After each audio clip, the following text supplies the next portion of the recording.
আসসালামু আলাইকুম ভিউয়ার্স, আশা করি সবাই ভালো আছেন। আজকে আমি আপনাদের এই গরমে একটি মজাদার সবজি রান্না করে দেখাবো। সেটি হলো চিচিঙ্গা ভাজি। চিচিঙ্গা ভাজি এই রেসিপিটা অনেক সাধারণ রেসিপি হলেও অনেকে এটা ঠিকমতো রান্না করতে পারেন না। তো চলুন রান্নাটা দেখি। প্যানে তেল গরম করতে হবে। আমি এখানে 1 টেবিল চামচ সয়াবিন তেল নিয়েছি। তেলটা গরম হলে এতে 1/4 মানে 4 ভাগের 1 চা চামচ জিরা নিয়ে কিছুক্ষণ নাড়তে হবে। জিরাটাকে আমরা কিছুক্ষণ ভাজা ভাজা করব।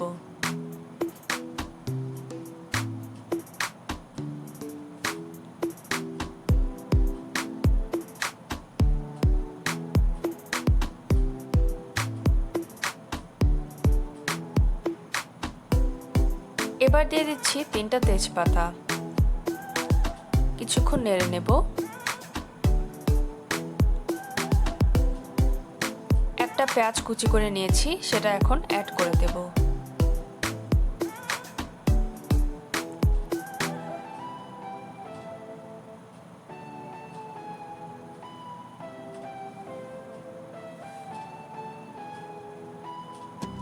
দিয়ে দিচ্ছি 4টা ফালি করে রাখা কাঁচামরিচ।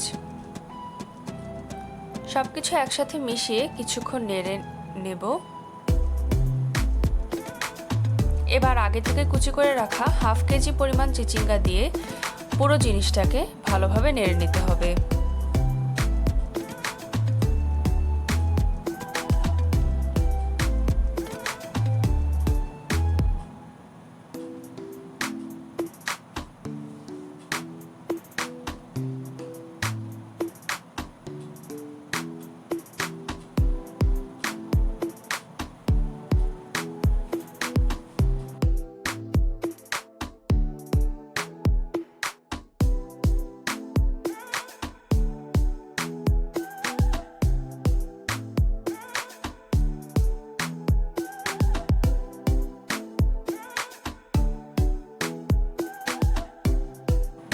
এরপর দিয়ে দিচ্ছি 1 চা চামচ লবণ, দিচ্ছি হাফ চা চামচ হলুদ গুঁড়া। ভালোভাবে সবকিছু মিশিয়ে নিতে হবে।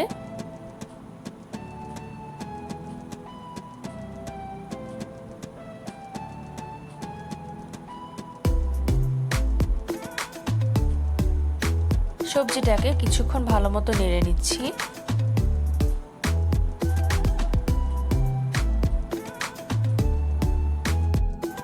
এবার ঢাকনা দিয়ে ঢেকে দিব।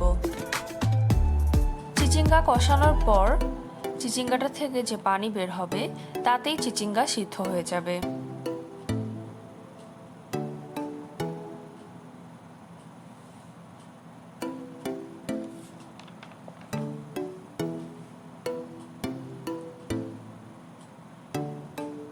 দেখতে পাচ্ছেন চিচিঙ্গা থেকে পানি বের হয়ে এসেছে। এই পানিটাতে চিচিঙ্গাটা সিদ্ধ হয়ে যাবে। এরপর আবার ঢাকনা দিয়ে ঢেকে দিচ্ছি। কিছুক্ষণ ঢেকে রাখার পর চিচিঙ্গাটাকে নেড়ে নেব। দেখা যাবে যে পানি শুকিয়ে গেছে, তার মানে চিচিঙ্গা সিদ্ধ হয়ে গেছে। এখন কিছুক্ষণ নেড়ে চিচিঙ্গাটা আমরা নামিয়ে ফেলবো।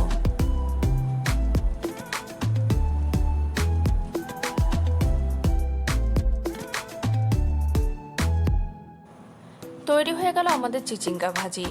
আশা করি রেসিপিটি সবার ভালো লাগবে। সবাই বাসায় এটা ট্রাই করবেন। রুটি, ভাত, পোলাও সব কিছুর সাথেই এই সবজিটা অতুলনীয়। আমার এই রেসিপিটি যদি আপনাদের পছন্দ হয় তাহলে বেশি বেশি করে শেয়ার করবেন এবং কমেন্ট করে জানাবেন। আর সাবস্ক্রাইব করে আমাদের পাশে থাকবেন। ধন্যবাদ সবাইকে। সকলে সুস্থ থাকবেন।